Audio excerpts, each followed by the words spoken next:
They called Marauder a junk hauler, but that was a lie to outsiders. Inside, everyone knew it had once been a long-range assault cruiser from the last Earth War, decommissioned, stripped, sold off to civilian hands. Only no one ever got around to removing the bones that mattered: the sealed weapons bay, the reactive armor, the ancient AI core buried deep inside the command deck that hadn't spoken in years. Joran remembered when it did speak. Before the crew got cocky. Before the new captain, the alien with 6 damn eyes and a voice like boiling oil, took over. They called him Zarek, and he didn't believe in humanity's ghosts. 3 weeks ago, the ship had been taken without a shot fired. Zarek's raiders stormed it during a mock drill, hit fast, paralyzed command with neuroshock nets, and marched half the human crew into holding cells. The other half bent the knee. Joran didn't kneel. He kept working in the guts of the ship where no one noticed. Like a roach. And roaches survive everything. "You, human, Hull Sector 7, leak report," a cold voice snapped behind him. Joran didn't turn, just grunted and tapped the panel. "Yeah, well, if you want a full shutdown, I can give you that. But it'll blow your engine mid-jump. Your call, Slick." The alien soldier, one of the hunched Varn-class grunts, hissed. They hated when humans didn't act afraid, hated even more when one spoke like they still owned the ship. The Varn raised a hand, claws flexing, but didn't swing. Orders, probably. Too valuable to kill. Joran spat beside its foot and muttered, "Mess with our ship, huh? Keep pushing." The Varn growled, turned, and slithered off. They never hit him, not yet. They needed his fingers, not his mouth. What they didn't realize was that Joran had more than fingers. He had access. Back when he worked under Commander Elric, Joran had coded back doors into half the ship's systems. No one noticed. No one cared. But now? Now those fragments of code hummed like sleeping wolves behind walls of outdated software, waiting. And today, the old AI twitched. It wasn't speech, not yet. Just a flicker in the system, a power surge in Sector 9, and a pressure pulse in the hallway that only someone like Joran would even spot. He stood frozen, heart kicking his ribs like it wanted out. "You still in there, old man?" he whispered into a dead comm link. Nothing answered. That night, he slipped back into Sector 4. Crew quarters emptied and sealed since the takeover. He popped the access hatch behind the old navigation chair, where the AI's core routing passed through.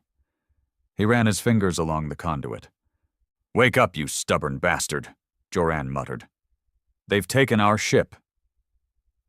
A spark lit the terminal. No voice, no command, but the lights dimmed in rhythm, like a heartbeat. They'd tried scrubbing the AI.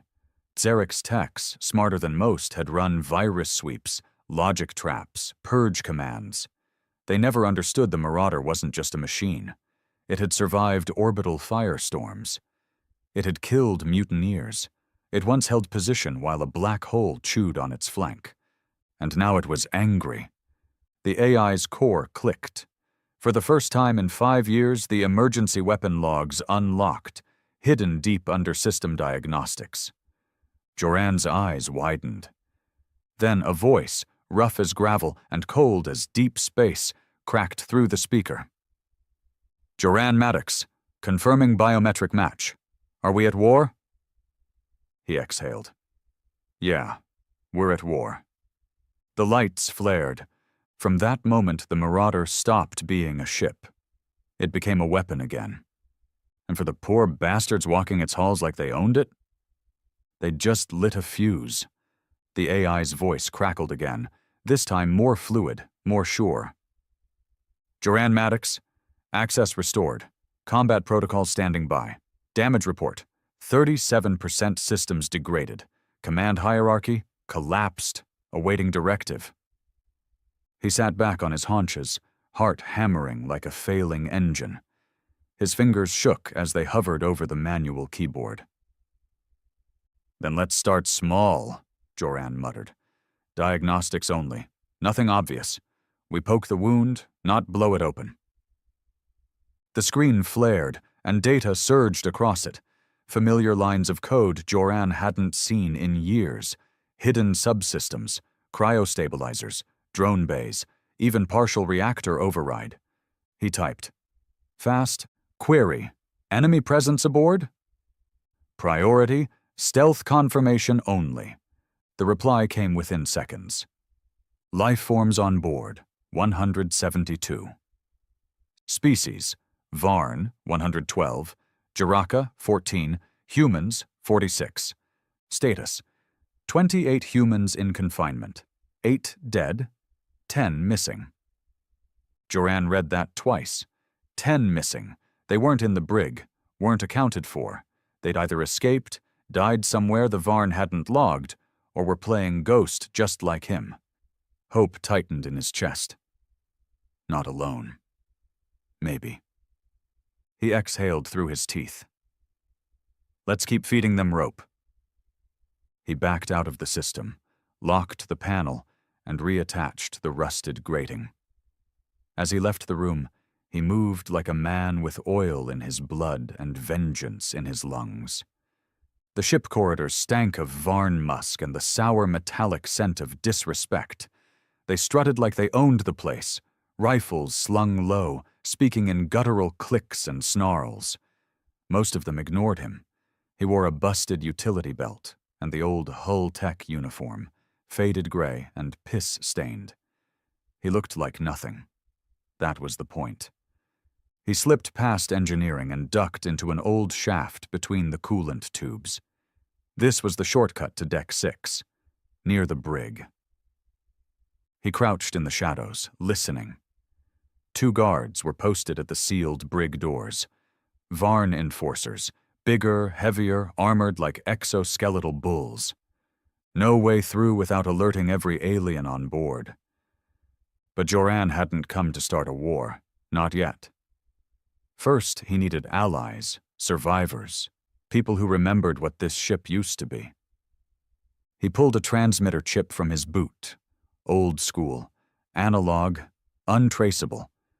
He jacked it into a maintenance terminal, rerouted the audio system, and patched a low-frequency message to the holding cells.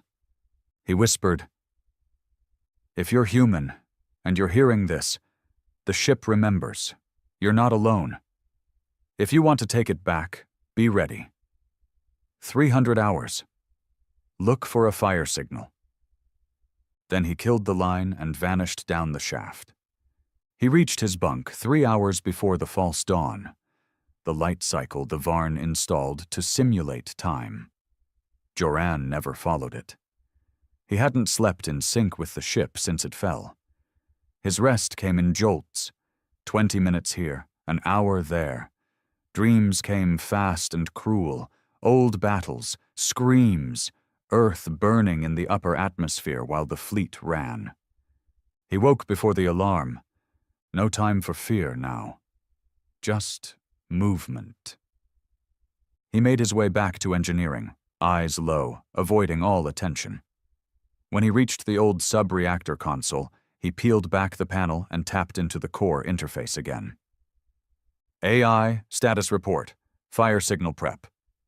"Affirmative. Plasma feed rerouted. Atmospheric vents sealed. Initiating thermal purge simulation in auxiliary shafts. ETA, Deus es y 58 local." It was an old trick from the Earth Glisa campaign. You didn't warn the enemy with gunfire. You suffocated them with panic. He smiled to himself. At 2:58 a.m., the first fire alert blared.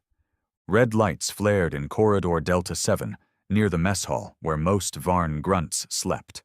The floor panels glowed orange as plasma residue seeped into the vents.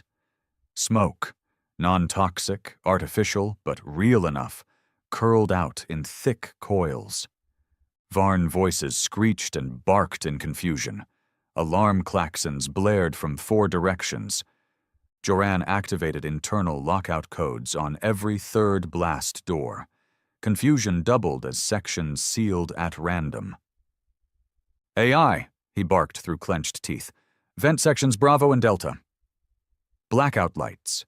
Drop ambient temp to -30 degrees Celsius. Confirmed. Lights blinked out. Frost crept across the panels. The ship felt like a coffin. Joran slid into the lower cargo bay. Quiet, empty, forgotten. He pulled up the comm panel and whispered, "To all humans, this is your signal. If you've got fists, rocks, or rage, now's the time. Meet at Cryo Hangar C." He waited. At first, nothing. Then feet shuffling, a small group. A woman in torn coveralls, a man missing 2 fingers, a pair of engineers from waste management, even an old Marine with a bent spine and a dead look in his eyes. 12. 12 humans crawled out of hiding. Scarred, limping, dirty, but alive. One of them, a younger man with blood on his shirt, stared at Joran like he was a ghost. "You're Joran Maddox. You built the weapon relays." Joran just nodded. "You still remember how to pull a trigger?" The man smiled bitterly. "Don't need a trigger. I just want to kill one." Joran looked around. Some had tools, a wrench, a sharpened pipe, a rusted combat knife. It would do. They moved through the maintenance tunnels, ducking sensors and patrol routes. The AI fed real-time updates through Joran's chip, marked enemy positions, possible escape routes, backup airlocks. It felt like the ship itself was breathing again. In the old drone hangar, they found the first surprise: 4 human corpses, piled like trash. Executed. Varn kill signatures scorched into their chests. Joran stood over them and said nothing. But one of the survivors, a woman with cropped silver hair, whispered, "We bury them in flame." He nodded. "AI, lock this room. Flood it with oxygen. Then give me ignition on command." Confirmed. They made it to the cryo bay by 0330. Inside, hidden beneath the floor panels, were the real weapons. Old caches from the Earth War. Disassembled, tagged as scrap for decades. But nothing was ever truly thrown out. Not on a ship like the Marauder. Joran cracked open the crate. Inside, pulse rifles, kinetic disruptors, a full satchel of thermal charges. He handed them out like candy. "First shot starts the war," he said. "But the AI's got our back. Deck-by-deck lockdowns. Environmental control. Once we kick them in the teeth, the ship will handle the choke." A low murmur of agreement moved through the crowd. Joran slung a rifle over his shoulder and looked each one in the eye. "We lost this ship without firing a shot. That was our mistake. Let's not make the same one twice." They struck fast. At 0400, the drone bay exploded, ignited by the oxygen surge, turned into a furnace of roaring flame. Varn troops scrambled, screaming through comms, disoriented by the blackout corridors and flickering fire systems. Joran led the assault on engineering, key to power, life support, and comms. 2 Varn guards dropped in seconds, pulse rounds through the head. The third reached for the alarm panel. Too slow. Joran shot its claw off. Then the throat. The humans behind him surged forward, rage lighting their faces. The old Marine tore a Varn down with his bare hands, fists soaked in violet blood. They secured engineering in 6 minutes. The ship shifted, literally. Vibration in the walls, lights flared. Gravity surged as the AI rerouted systems back to human control. "Control transfer complete," the AI declared, initiating purge protocol. In sections where the Varn were concentrated, the ship decompressed airlocks. In others, it flooded the vents with anti-personnel gas, designed long ago for boarding parties.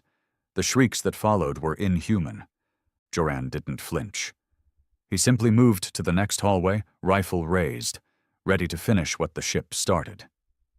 They found Zarek near the bridge, screaming into a comm panel that no longer responded, trapped behind a flickering shield barrier.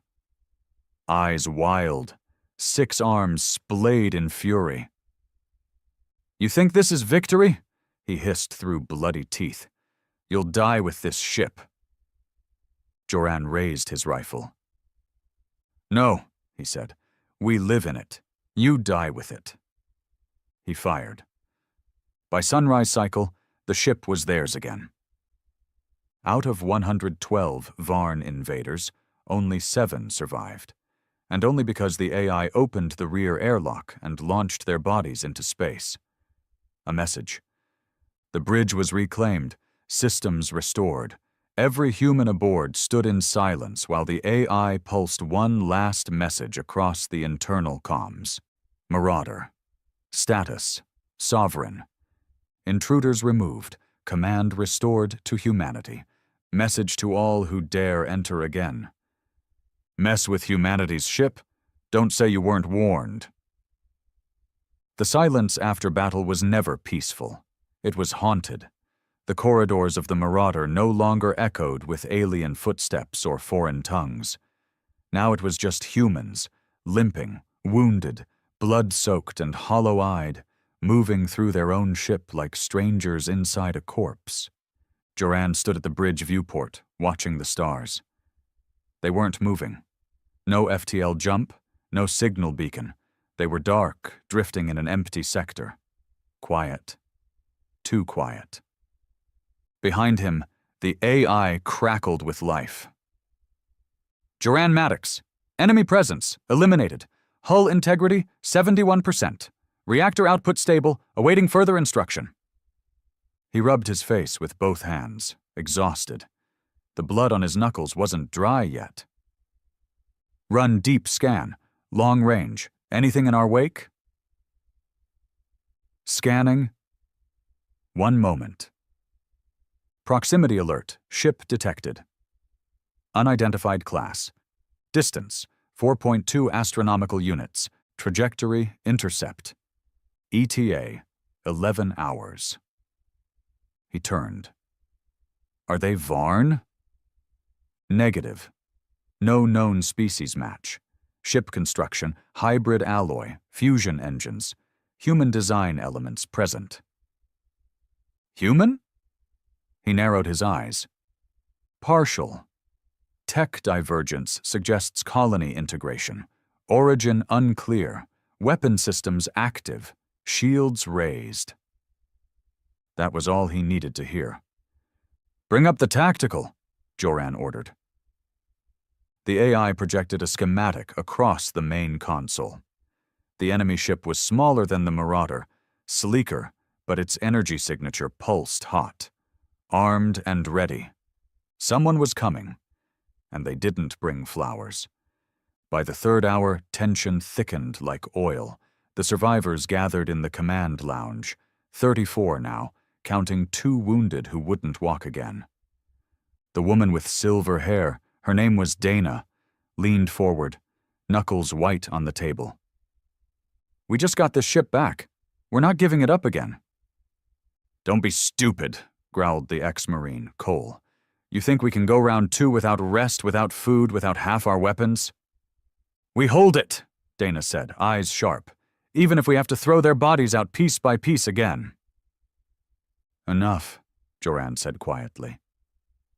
The room fell silent. He stood at the head of the table, arms crossed, mind already racing 2 steps ahead. "This isn't about holding the ship. It's about what's coming. Whoever they are, they got the message. This is a response." Dana raised an eyebrow. "Then we shoot them down." He shook his head. "Number not yet. We don't know what they want." "They're coming armed." "Exactly. Which means they're not stupid. If they wanted to nuke us, we'd already be gone. This is different. It's a probe, a test." Cole snorted. "Let me guess. You want to talk? No, Joran said flatly.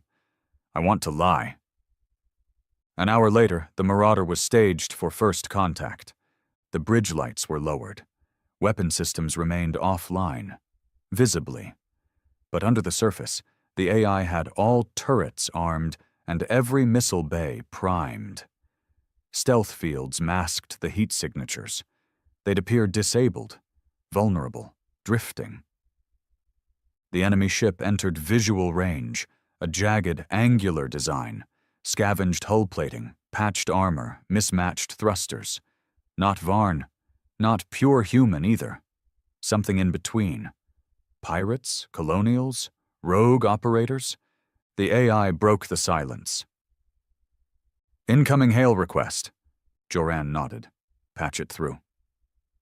The screen flickered. A face appeared. Human-shaped, but not Earth-standard. Pale skin with synthetic veins. Irises glowing faint blue. Augmented, male, bald. A cybernetic spine visible at his throat. This is Commander Thale of the Vigilant Reaper. Identify yourself. Joran stared him down. You first. A smirk tugged the edge of Thale's mouth. I already did. Joran crossed his arms. You're approaching a sovereign vessel. State your purpose. Thale leaned back, amused. Funny choice of words. Sovereign. That rust bucket belonged to the Galactic Salvage Authority 6 months ago. Then the Varn seized it. Now, you. Joran said nothing. Thale continued. We intercepted your purge signal. Whole quadrant lit up. Whatever you did, it made waves. That kind of noise, it attracts attention and opportunity. What kind of opportunity? Joran asked carefully. Thale's smile widened, but it was sharp. The kind that doesn't involve selling you out. Yet. There it was. The game. Let me guess, Joran said. You want to help us? For a price. I want the ship, Thale replied, blunt as a knife. The room went cold. Joran didn't move. Try and take it. Oh, I don't mean now. I mean later. You're bleeding. You've got ghosts in your engines. I'm offering you an out. We board peacefully, assist with repairs, and when it's time, we negotiate transfer. Clean, quiet, no more blood. You talk like a bureaucrat, but you look like a killer, Joran said. Which is it? Thale grinned. Same as you, Maddox. The line cut. The War Council reconvened. He knows your name, Dana whispered. Means they tapped the ship's memory banks, Joran muttered. Maybe intercepted comms. AI, confirm any breach? Negative. No external system compromise. Memory logs accessed. Internal only. So how does he know me? Cole leaned forward. You ever sell out? Turn merc? No, Joran snapped. Then someone did it for you. That chilled the room further. By hour 7, the Vigilant Reaper launched a single shuttle toward the Marauder. Unarmed. Slow approach. Obvious. Joran didn't stop it. He watched the boarding tube extend, hiss, and lock into place. He stood just beyond the seal with 5 armed survivors behind him. The airlock opened. Thale stepped out alone. No weapon, wearing black leather with steel threads sewn along the arms. His spine clicked softly with every step. He looked around and whistled. Still smells like dead Varn. Joran raised his rifle.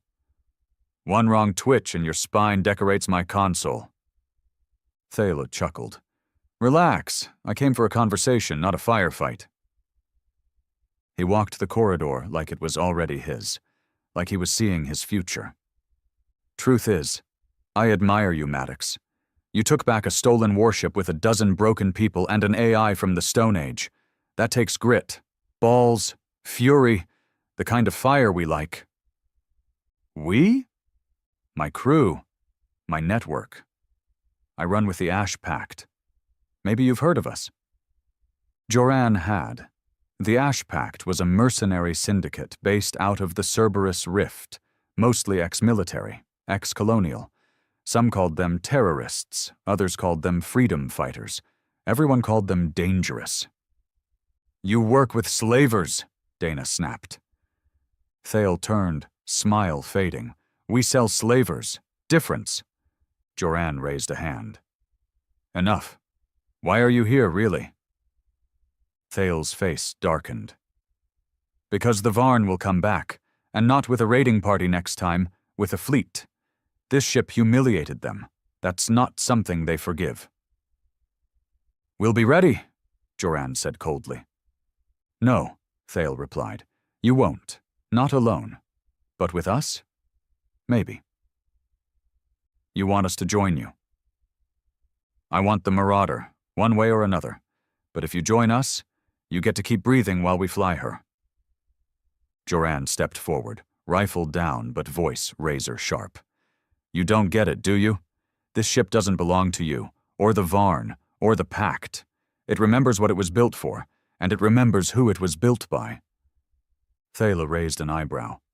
"And what's that mean?" A voice, deep and ancient, filled the hallway.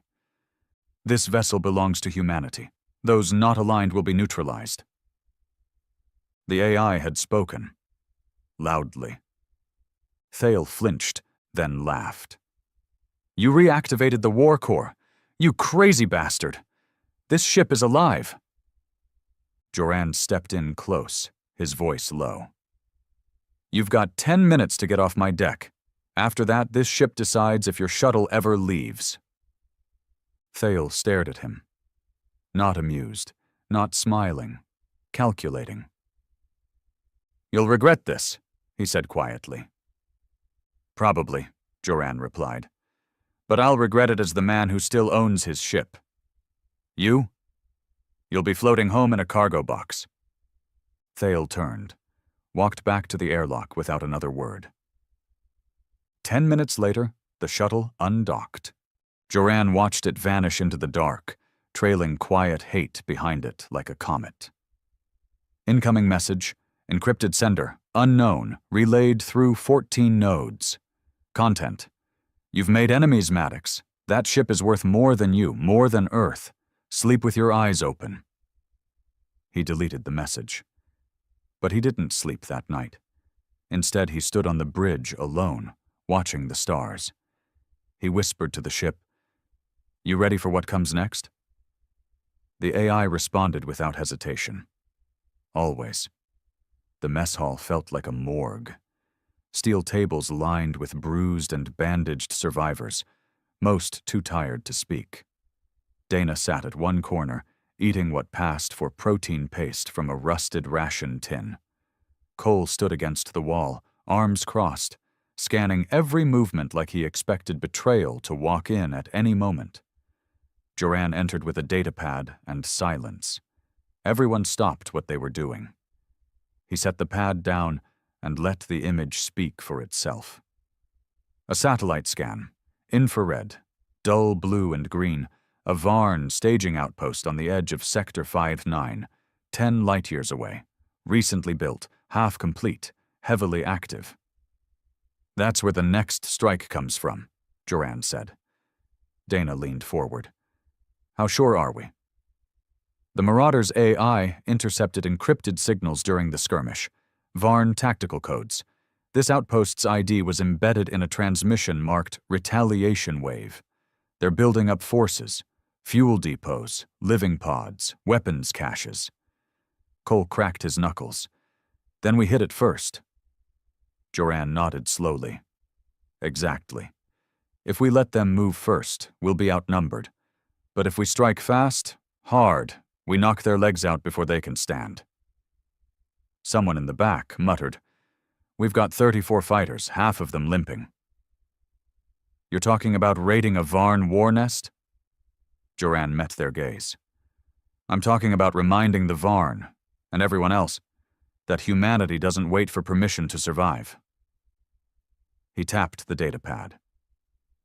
Another schematic appeared. The old Marauder had drone bays, automated assault pods once meant for planetary sieges. Most had been scrapped, but 4 still worked. Hidden, forgotten. "You'll have support," he said. "AI-guided drone strikes, EMP pulses from orbit. We blind them first, cut power, then we go in, hit the command hub, wipe their servers, and torch the supplies." Dana was already on her feet. "You need someone to lead the ground team." "I was hoping you'd say that," Joran said. "Cole, you're with her.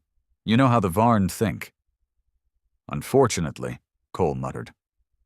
Joran turned to the rest of them. "I need 6 more. Volunteers only. We don't have a second wave." The silence was broken by a mechanic named Rad, missing 2 fingers and a chunk of his left ear. "I didn't crawl through shit and blood to play janitor. I'm in." Others followed. Quiet nods. Broken smiles. They weren't soldiers, not anymore. But they had nothing left to lose. And that made them perfect. The Marauder moved through deep space like a ghost, silent, cloaked. The AI maintained an electromagnetic silence. No signal, no heat bloom. Even the ship's pulse reactors were operating in blackout mode, buried behind thermal baffles and shielded coils. From the outside, it was just another derelict drifting near a dark star. Inside, it was a loaded weapon. Joran stood on the bridge, flanked by the AI's primary interface, a hologram now displaying a human male outline, faceless but watchful. "Distance to Varn, staging outpost?" Joran asked. 3 million kilometers. Weapons in range in 4 minutes. He opened a channel to the strike team, already suited and strapped into the dropship bay. "Final check. Team leads?" Dana's voice came through, sharp and steady. "Ready." Cole followed. "Locked and loaded," he nodded. "Then light the match." The first strike wasn't loud. It was surgical. The AI deployed a long-range EMP spike that detonated 40 kilometers above the Varn station. Power surged, overloaded, collapsed. Lights died. Shields failed. Comms blacked out. 5 seconds later, the Marauder fired 2 precision rail rounds at the command antenna, reduced to flaming debris in the blink of an eye. On the ground, the Varn staggered in darkness, scrambling for backup systems that were no longer there. Then the sky opened up. Dana's team dropped like thunder. The dropship punched through the atmosphere and deployed countermeasures, smoke screens, flare bursts, and seismic jammers. The Varn wouldn't see them until they were on top of them. Inside the ship, Joran watched it all unfold from the bridge, fingers twitching with adrenaline. "Ground team has landed," the AI confirmed. "No resistance within first 100 meters. Power grid is offline. Deploying drone support." The HUD flared with new pings. 4 stealth drones descended in silent formation, targeting the weapon caches, fuel reserves, and barracks. Down below, chaos reigned. Dana moved like a blade. Smooth. Precise. She led the team through the main corridor, pulse rifle tight against her shoulder. The Varn had rallied faster than expected. Their biosignatures weren't just Varn anymore. There were hybrids, spliced mercs, hacked-up tech-augmented freaks. They weren't soldiers. They were monsters. But Dana didn't care. She dropped 2 with headshots. Cole fired a blast round into a command tunnel, caving in half the wall. Rad tossed a thermal spike into the fuel station. The explosion rocked the entire outpost. Blood sprayed the walls. Screams echoed. Fire crawled up the barracks. Dana saw a Varn soldier crawling for a mounted turret. She didn't hesitate. 1 shot to the spine.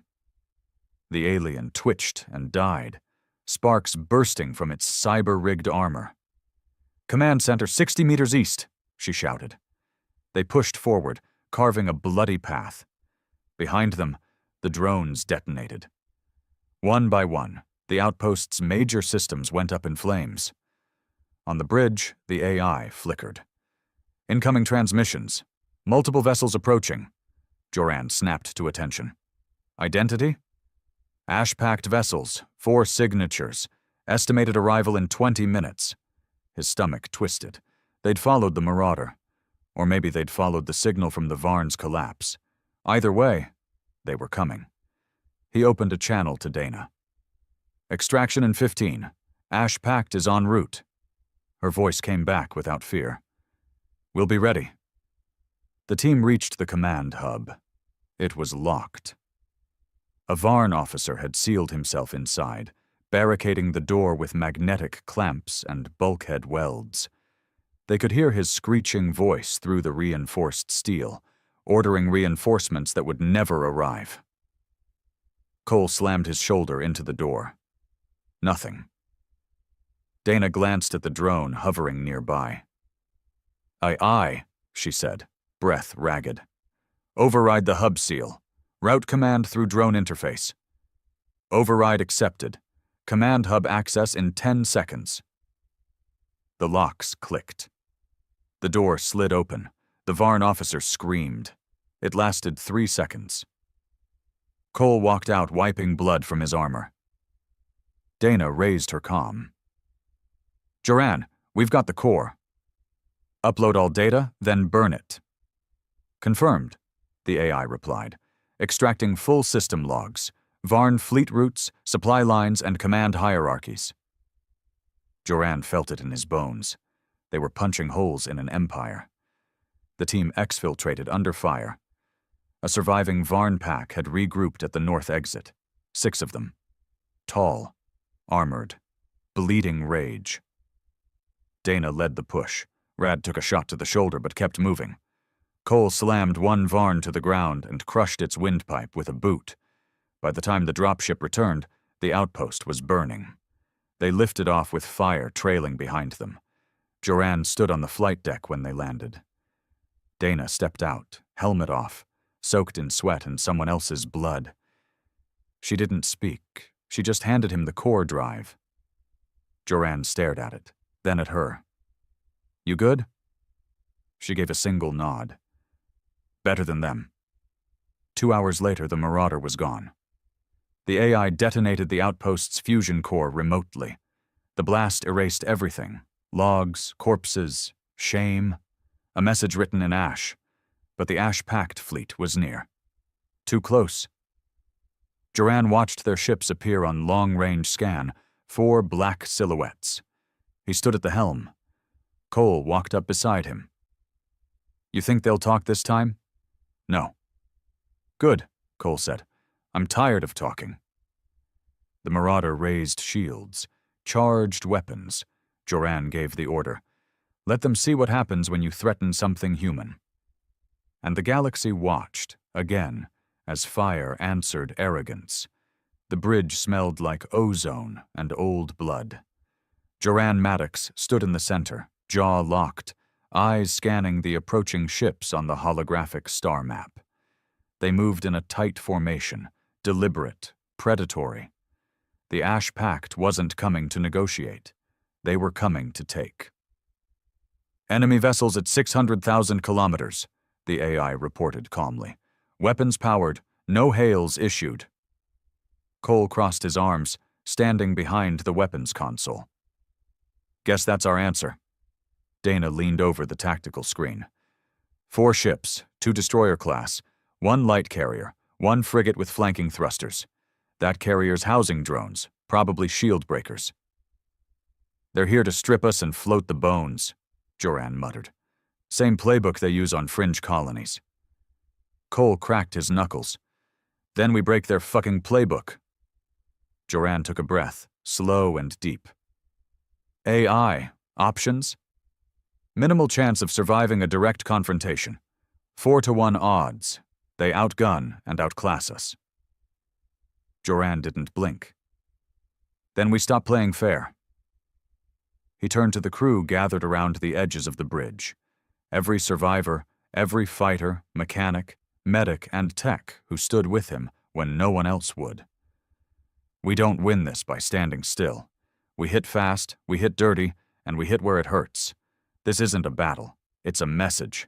Again, No one questioned him. Not anymore. The Marauder moved like a predator cloaked in silence. Joran ordered all active signatures cut. Main drive dimmed, external lights doused, even the hull cooled using internal coolant to mimic the dead drift of space debris. The Ash Pact wouldn't see them until it was too late. AI, Joran ordered. Prep countermeasures. Cloak 2 drones and send them 60 degrees starboard with trailing beacon signatures. Make them look like we're running. Confirmed. Deploying decoy drones. Signature set to mimic Marauder heat and pulse emissions. Launching now. On the enemy scanners, it would look like the Marauder was fleeing. Exactly what they'd expect a scared, outnumbered crew to do. The trick worked. Thale's voice came through a sudden hail. Sharp, cold, laced with mockery. Maddox, your ship's running. Your bluff is over. Stand down, and we'll make this painless. Joran cut the channel with one hand and didn't say a word. Instead, he said to the AI, "Target the frigate.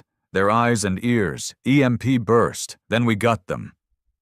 Lock acquired. Firing in 10 seconds. In the endless dark, the Marauder flared to life. 2 high-velocity EMP charges launched from hidden bays, screaming across space like blue comets. The enemy frigate's shields absorbed the first. Barely. The second charge tore through the weakened field and ruptured the main comm array. Sparks exploded. A chunk of the hull spun off, bleeding atmosphere and flame. Cole whooped. "One eye blind, let's keep cutting." Joran raised his voice. "Weapons free. Target engines on the carrier. Let's take away their fangs." The Marauder unleashed hell. Twin railguns roared, slamming metal slugs into the carrier's aft thrusters. The impacts were precise, brutal, and timed with the drone decoys still baiting the enemy formation. The Ash Pact ships hesitated just long enough for the next move. Dana coordinated the drone swarm. Dozens of reprogrammed micro-drones, each carrying a micro-EMP spike. They swarmed from underneath the Marauder's hull and curved like angry hornets toward the destroyers. The first destroyer responded with automated flak, swatting half the drones down. The other half struck. One hit the bridge, another punched into the belly. Short circuits lit the ship's sides like a burning fuse. "Enemy destroyer down to 60% power," the AI confirmed. "Second destroyer adjusting vector." Joran nodded. "Let him. Spin us into a dive. We fake a reactor failure. AI, prep forward launchers. Ready." The Marauder twitched like a dying bird. Hull plates opened and closed erratically. Lights flickered. Artificial gravity fluctuated. Everything about it screamed critical failure. The Ash Pact moved in. They smelled victory. But the Marauder was playing possum. Joran watched the readouts. Closer. Closer. The second destroyer approached at attack range, preparing to board or finish the kill shot. Now. Twin forward launchers spat 2 thermite charges. Experimental weapons Joran had rediscovered deep in the ship's forgotten vault. Designed for siege warfare. Designed to eat through shields like acid. They hit center mass. The destroyer cracked open like an egg. Inside its spine, the reactor failed. A second later, it detonated. The shockwave slammed through the Marauder, rattling consoles and knocking 3 crew members off their feet. Dana grunted as sparks rained from a burst conduit above her. "Damage report!" Joran snapped. "Forward shields holding, hull breach on secondary port deck. Contained, no casualties. Target destroyed." Cole laughed like a lunatic. "That's 2 down. 2 to go." But the remaining Ash Pact destroyer didn't flinch. It charged. The carrier pulled back, damaged but still functional. It began launching fighters, dozens of sleek, fast, claw-shaped crafts built for rapid strikes. Dana's voice came through, urgent. "Those fighters will tear us to pieces if we don't thin them out." Joran barked. "Deploy scrap mines." AI, calculate an intercept pattern. Deploying magnetic scrap field. releasing debris cloud with charged polarity, estimating 65% effectiveness. The Marauder launched a payload of jagged hull fragments, old warheads with the detonators stripped, and magnetic nodes wrapped in heat tape, everything that could float and look like real danger. The fighters dove straight into it. Half of them exploded on contact. The rest scattered, forcing the carrier to hold back deployment and regroup. That gave the Marauder a chance to pivot toward the destroyer. This one didn't hesitate. The enemy destroyer fired twin ion lances. Both slammed into the Marauder's side, jolting the ship hard enough to flicker the gravity again. 2 systems went red. Environmental controls flickered. Minor fires broke out on Deck 9. Cole cursed. "We can't take another direct hit." Joran gritted his teeth. "Then we don't." He raced to the override console. "AI, execute maneuver Banshee 3. Confirming, warning. This maneuver carries 42% risk of internal systems collapse." "Confirm," Joran hissed. The Marauder spun sideways, hard. Gravity lurched. The ship rolled vertically, presenting its thinnest profile to the incoming fire. At the same time, it launched a full payload of heat-seeking missiles from its undercarriage. Missiles hidden since before the Varn ever stepped aboard. The destroyer's shields absorbed the first 6. The next 4 got through. Explosions tore through the ship's starboard flank. Its stabilizers buckled. Then the Marauder closed the gap, fast and ugly. Cole grabbed the helm. "You want to ram 'em?" Joran's voice was cold steel. "We hit their bridge with boarding torpedoes. We take command." Dana's voice chimed in, bitter and ready. "Tell me when to breach." The torpedoes fired. 2 pods, both carrying breaching teams. Dana and 7 others. They slammed into the enemy hull with magnetic anchors and began cutting. The packed crew responded, but they weren't ready for close-quarters combat. They were mercenaries, not soldiers. Dana's blade slid into the first one's neck before his weapon even cleared its holster. Rad blew through a bulkhead and dropped a grenade inside the reactor access hallway. The lights died. Screams followed. On the Marauder, Joran watched the board as the enemy destroyer's status turned yellow, then red, then black. "Bridge secured," Dana's voice came over the comm, panting and fierce. "Enemy captain's dead. Their nav systems are fried. We own this fucking ship." A cheer erupted on the Marauder. The last packed ship, the damaged carrier, began retreating. Joran opened a channel, one way. His voice was calm, surgical. "To the Ash Pact, this is Joran Maddox of the Marauder. You've failed, twice, and I'm not feeling generous enough to offer a third." He paused. Let silence weigh the words. "You want what's ours? Bring more ships. Bring a fleet. Bring a goddamn empire. We'll bury them too." He cut the line. The carrier jumped to FTL, running for the outer systems. The stars around the Marauder dimmed again. But this time, the silence wasn't haunted. It was earned. Joran sat alone in the captain's quarters for the first time in days. A bottle of Old Earth whiskey sat on the table. A cracked photo beside it, of his brother, lost in the last war. Another ghost avenged. The AI flickered on the console. "Casualties, 3. System damage, manageable. Status, combat victory. Message to intercept from regional relay beacon." "From who?" "Unknown sender. Tagged as Human Colony Dawn's Reach." Joran leaned forward. "Play it." A woman's voice, shaky but proud, filled the room. "To whoever took back the Marauder, we saw what you did. The Varn outpost, the Ash Pact fleet. We're not fighters, but we're human, and we're not kneeling anymore. If you're out there, you're not alone." Joran sat back. For the first time in years, he let himself smile. Joran stared out the viewport, watching Dawn's Reach spin slowly across the stars. The human colony's message still rang in his ears, even though it had ended an hour ago. The voice had been raw, unpolished, trembling with fear and pride. We're not kneeling anymore. That part stuck with him the most. It wasn't just a phrase, it was a shift. The Marauder had done more than destroy Varn and Ash-packed forces. It had sparked belief. Dangerous, reckless, beautiful belief. And now that belief needed protection. Behind him, the bridge was alive with quiet motion. Engineers patched scorched walls.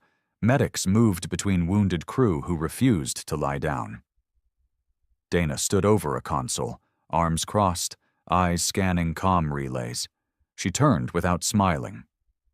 4 more colonies just pinged us. Eastern Reach, Deepwell Station, and 2 old Earth liners turned civilian freighters, all asking the same thing. Joran nodded. Whether we're real, or whether we're suicidal. He didn't answer right away, because truthfully, both were fair questions. Cole entered next, limping slightly from a cracked rib. His shirt was stained with dried blood that probably wasn't his. He dropped into the chair across from Joran and sighed. I just heard. The Reaper's fleet had a 5th ship, a command cruiser. It didn't show during the fight. But it's still tracking us. Intermittent signals just outside scan range. Joran raised an eyebrow. Waiting for us to let our guard down? Or waiting for reinforcements to catch up? Dana added, You made a speech. Called out an empire. You didn't just kill their dogs. You poked the master in the eye. Good, Joran muttered. I want him to see. Cole leaned in, his voice low. We need to move. We've been stationary too long. That cruiser's waiting for us to dock, to refuel, to bleed just enough. And when we do? They'll descend with fire, Dana finished. Joran stood, walking to the central interface. Then we move first, again. The AI's map lit up, showing 4 systems nearby with fuel or resource caches, either forgotten stations or disputed colonies. Only one of them had any kind of shield capacity. The rest? Soft targets. But one caught Joran's eye. A mining colony called Veskar 3, once human, now under a Varn subcontract, operated by labor droids and a human cooperation council, in other words, house slaves in clean uniforms. He tapped the display. We take this. Dana frowned. It's a mine. What do we need? Rocks? Joran looked at her. Number, we need what's under them. Cole caught on first. Fuel core. Old fusion rotors.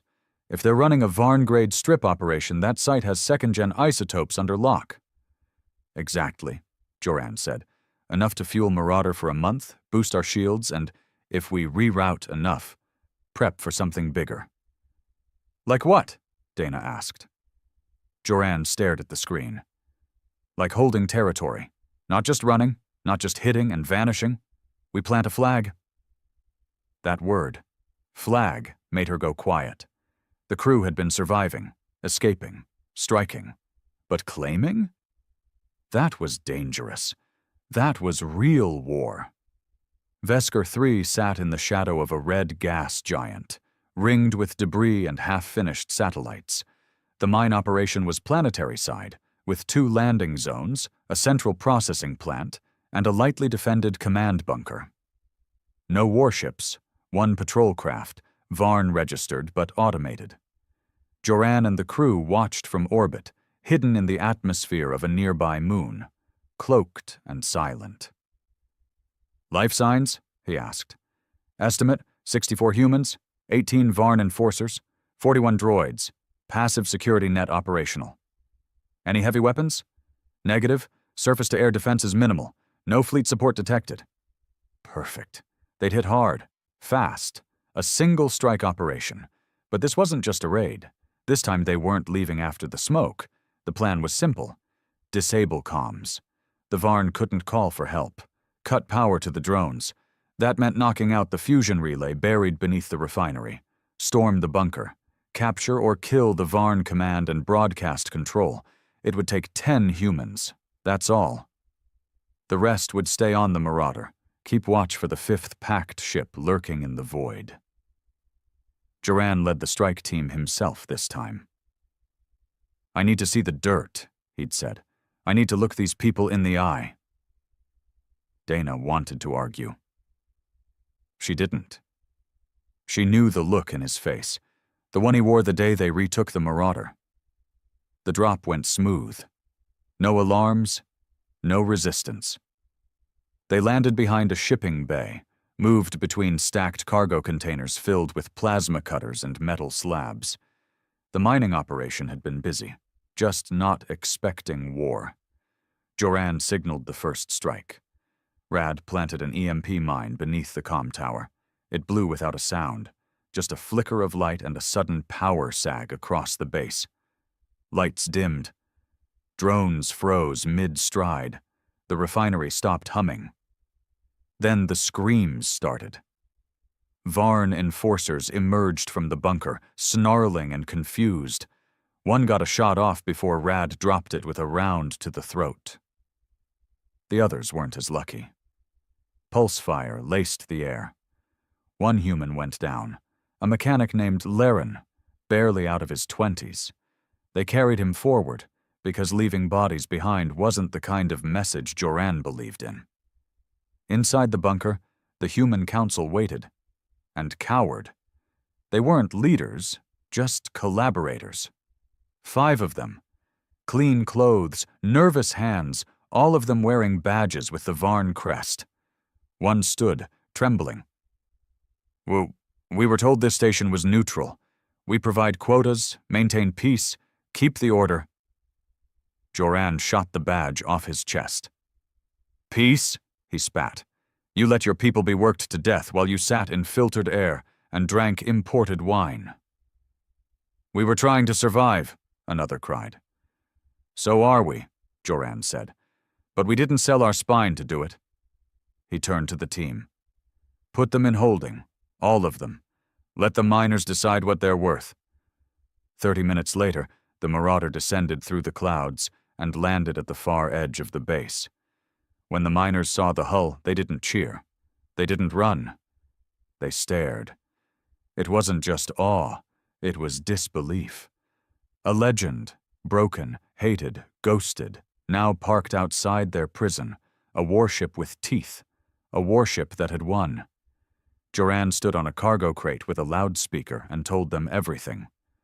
What happened to the Marauder, the Varn takeover, the Ash-Pact betrayal, the retaking, the fire.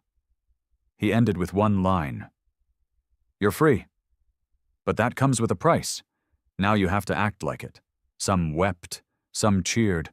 One man picked up a rusted mining tool, looked at the Varn corpse nearby, and nodded. "Where do you want the rest of the bodies stacked?" They took Vesker 3 in under 3 hours. No shots fired after the first 20 minutes.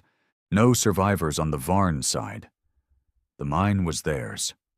More than that, it was the first human-held territory in Varn-controlled space in nearly a decade, and Joran named it publicly, Sovereign 1. The next message from the Marauder didn't beg for support. It declared rule. "This is Commander Joran Maddox of the Marauder. Vesker 3 is no longer a slave station. It's human soil. Anyone who disagrees can bring their fleet, but you'd better bring fire, because we've got plenty left to give." Back on the bridge, the crew was quiet. Dana finally spoke. "You just drew a line in the sand, Joran." He nodded. "Yeah, and now we find out who's willing to step across it." 3 days. That's how long they had before the sky burned. 3 days of rebuilding, burying bodies, and trying to convince terrified people that this wasn't just another false hope doomed to collapse. Joran stood on a scaffold overlooking Sovereign 1's refitted command post, its steel hull painted with the white sigil of a clenched fist wrapped in flame. Below, human workers milled like ants, repairing fusion lines, rewiring drone bays, hauling out the dead rot left by Varn overseers. Dana approached from behind. She didn't speak right away. "They're scared," she finally said. "I know." Some think we're going to run, that this was just another raid with a speech. Joran watched the horizon. Then we stay, and we make sure the next thing that comes over those hills sees a wall of guns, not a crowd of dreamers waiting to die. She paused. And if they bring 10 ships instead of 4? Then we show them what a funeral looks like at light speed. The AI's voice came through his earpiece later that night, calm but heavy. Long-range sensors detect inbound mass. Varn registry confirmed. 7 ships. Estimated time to contact, 19 hours. Joran sat up in his bunk. Show me. A projection bloomed in the dark. A slow-moving fleet, built for occupation, not hit and run. 2 heavy cruisers, 3 supply frigates, 1 blockade carrier, and a planetary assault transport. They weren't just coming to punish. They were coming to erase. He opened a private channel to Dana and Cole. Meeting. Now war table. Back in the command center, the 3 of them stared at the projection in silence. Cole cracked first. We can't stop that head-on. We don't, Joran said.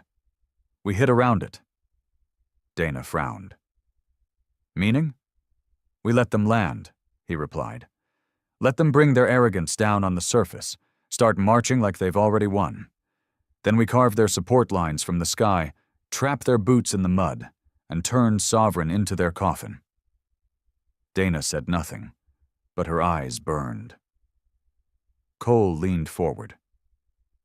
That's suicide. No, Joran said. It's sacrifice. We hold them down here just long enough for the Marauder to cripple their orbitals. Then we cut off their retreat and starve them out. Dana ran a hand through her hair. We have maybe 60 guns, some stolen Varn rifles, a handful of pulse pistols, and 4 drones half full on charge. Then we get creative, Joran replied. I pull schematics on refinery tunnels. Show me every buried entrance under the colony walls. Displaying 11 maintenance access points, all structurally intact. Joran grinned. That's how we bleed them. The preparation was brutal. Sovereign 1 turned from a liberated mining pit into a war trap. Joran ordered makeshift kill zones mapped out through the refinery fields. Explosive charges hidden in slag piles. Rusted drill arms converted into piercing impalers. Even the water lines were rigged to burst with scalding vapor. The tunnels beneath the command post were laced with choke points and fallback nests, perfect for bottlenecks and firebombs. Cole took charge of tunnel defense personally, drilling every able-bodied settler like a madman. Learn to kill dirty, he barked. Clean fighting's for soldiers. We're survivors. That means eye gouges, pipe swings, throat shots. If they see you as vermin, then bite like one. Dana oversaw weapon calibration. She reprogrammed old Varn drones with new kill switch codes, linked them to the AI, and uploaded custom targeting parameters. Kill only non-human heat SIGs. Move when screamed at. It wasn't elegant, but it was efficient. By the 15th hour, the sky over Sovereign 1 began to change. It started as a speck, then a streak, then 7 distinct outlines casting long shadows over the mine crater. Joran stood on the outer wall as the first of the Varn cruisers entered orbit. It loomed like a continent, casting the sun aside, announcing its arrival with a deep, gut-churning frequency that echoed across the atmosphere. Planetary transmission received, the AI said. Translation complete.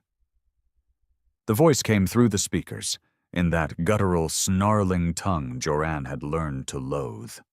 This outpost is under unlawful occupation by insurgent species. You have 30 minutes to surrender or face extinction. There will be no negotiations, no mercy, no remembrance. Joran didn't blink. He picked up the transmitter. Send this back, he told the AI. Untranslated. He stared up at the blackness of that cruiser's belly, unshaken. Then he spoke. We're already dead. You just haven't figured it out yet. 30 minutes passed. No reply. Then came the rain of drop pods. Sovereign One's sky turned to fire as hundreds of Varn troop carriers screamed down through the atmosphere, burning holes into the surface. The ground trembled. Air burst. Entire sections of the upper plateau cracked as impact after impact cratered the soil. But they landed where Joran wanted them to. Every pod settled into the fields rigged with mines, pressure spikes, plasma barrels. They deployed in standard Varn formation, 10 by 10, marching toward the command post, oblivious to what lay beneath their feet. The first mine went off beneath a command captain's feet. The second ignited an entire battalion in liquid flame. Then the real fight began. Joran was already below, deep in the refinery tunnels, commanding from what they now called the furnace. A converted drill chamber turned war room, its walls lined with old coolant tanks and jury-rigged monitors. Dana's voice came over the comms. "Front lines holding. Drones engaging. One breached the wall, but Cole took it down." Then, "We've got heat spikes near Tunnel Gate C. They found an access hatch." Joran tapped into the cam feed. 3 Varn soldiers were cutting through a maintenance grate. They had plasma drills. Behind them, at least 30 more, packed tight, ready to swarm. He activated the vent overload. Steam hissed, metal groaned, then the entire shaft erupted. Screams followed. By hour 3, it was a bloodbath, but it was working. The Varn had never faced resistance like this from humans. Not soldiers, not trained militia, just survivors turned killers with a cause. They expected surrender. They got sabotage. One Varn squad tried flanking through the south ridge. They triggered a false wall and fell into a pit lined with sharpened mining blades. Another squad stormed the west wall, only to find Rad with a thermal welder who set the ground beneath them on fire by torching the coolant lines. But they kept coming. Even after 200 dead, they didn't stop. Because they still had one trick left. The blockade carrier began to descend. It wasn't just here for orbital support. It had a city-sized weapon, the Scorch Lance, capable of burning the entire command compound to glass in one beam. Joran saw it on the monitors, lowering, charging. If it fired, it was over. He made the call. "AI, deploy the Marauder. Now target the carrier's belly before the lance goes hot." Warning, Marauder is not at full shield integrity.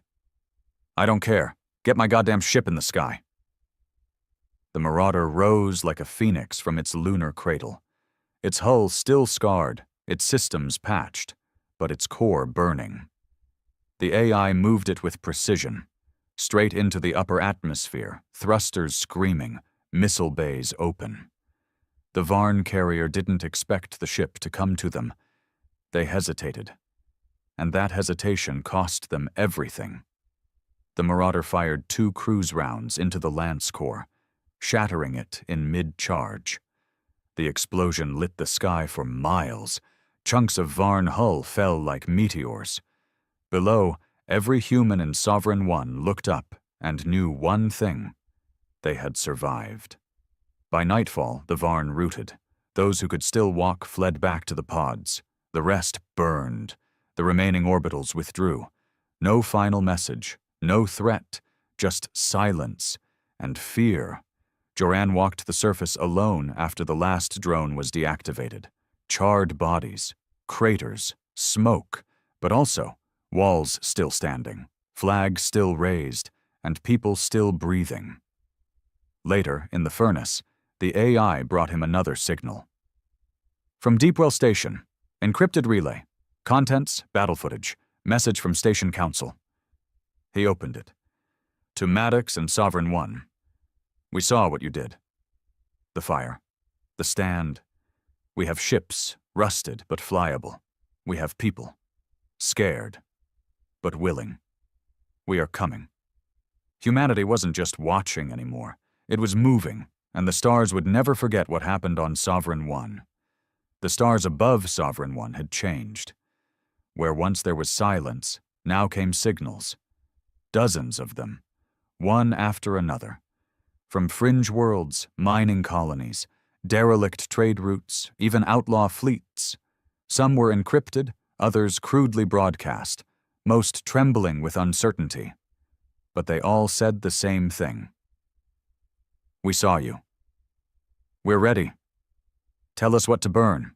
It had been a week since the Varn fleet tried to take back Vesker 3. 7 ships lost, thousands dead. The scars of the battle still smoked from the outer wall, and the air reeked of scorched metal and alien flesh. But the people inside the walls were different.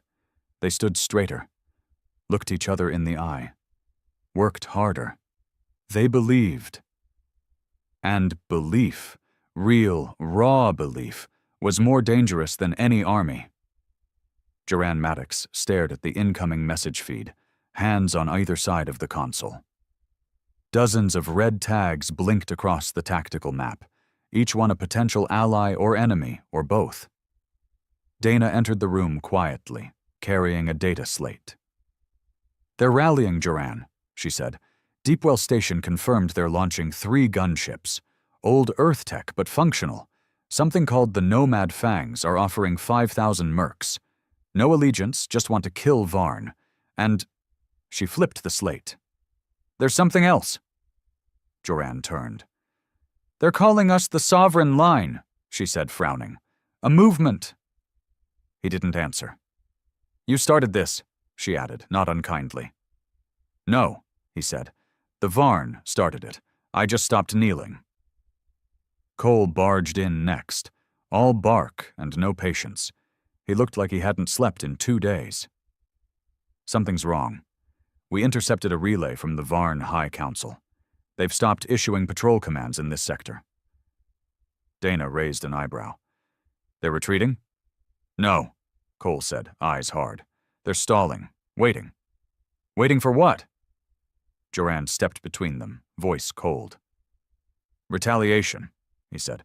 "Not fleets, not soldiers. Something worse." They were right. At 0300 hours, the AI triggered an emergency alert across the Marauder's deck. "Incoming warp signature detected. Single ship. No known registry. Not Varn, not Pact. Unknown tech. Caution advised." Joran reached the bridge in less than 2 minutes. The projection showed a tear in space, a shimmering crack, unfolding near the outer orbit. The ship that emerged wasn't like anything they'd seen before. Long, black, segmented like an insect. No external thrusters, no visible weapons, just a hull covered in shifting panels that seemed to flicker even in open space. A transmission followed, untranslated. No sound, just a rotating image, the Marauder, painted in red, surrounded by static. Then one word. "Anomaly." Dana stared at it. "What the hell is that?" The AI responded before Joran could. "Varn experimental class, co-developed with old Pact exiles, likely AI-governed, designed for surgical elimination of insurgent infrastructure." Cole spat. "An assassin ship." "Worse," Joran muttered. "A message clearer than death.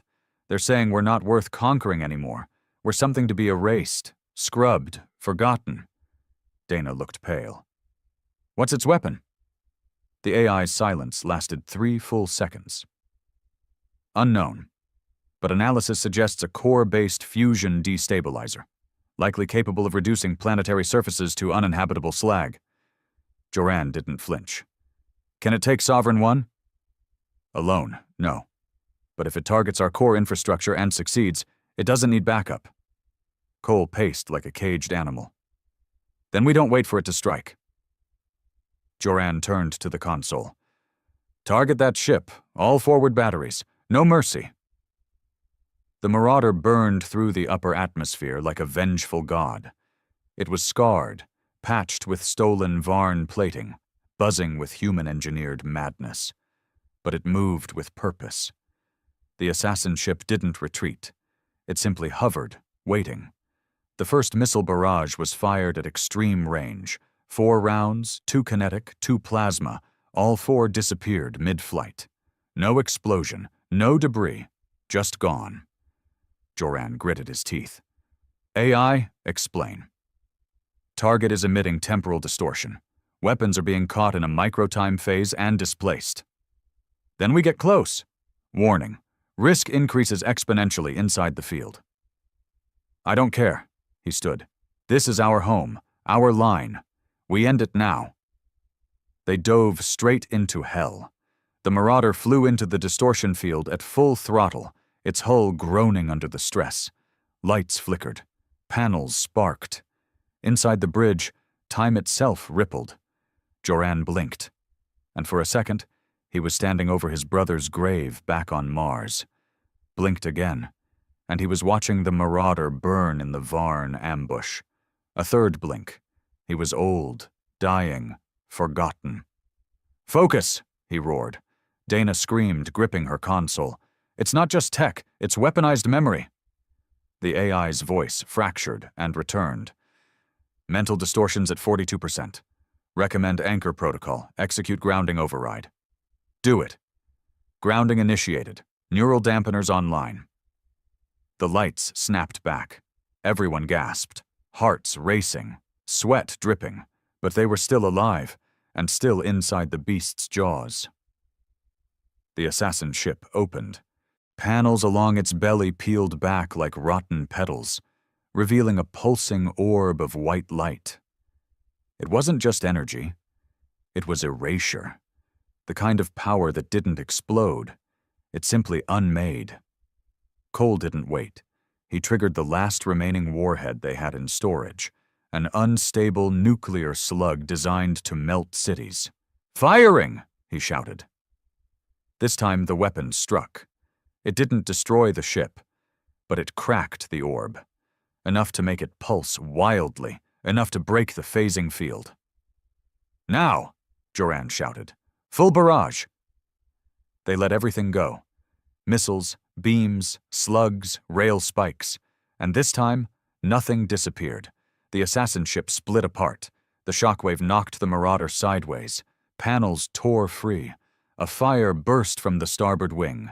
But they stayed flying, and the sky was theirs. Back on the surface, the people of Sovereign One watched a new sunrise. Real light. No warships, no burning atmosphere. Just stars. And above them, circling slow, the Marauder like a god's blade. Later, Joran walked alone through the underground chapel. It wasn't religious, just quiet. A place for names. The wall was now etched with over 100. Those who died retaking the ship, holding the mine, resisting the Varn. He added one more. Unknown child, Tunnel C, shielded others with her body. He carved it himself. No title, no reward, just remembrance. Then, as he returned to the command deck, the AI spoke one last time. Long-range scan, humanity rallying, ships in motion, 84. Confirmed colonies rising, 12. Maddox, they call you something now. He stopped walking. What? The last sovereign. He didn't speak for a while, just smiled, bitter and quiet. Then let's make sure I'm not the last for long.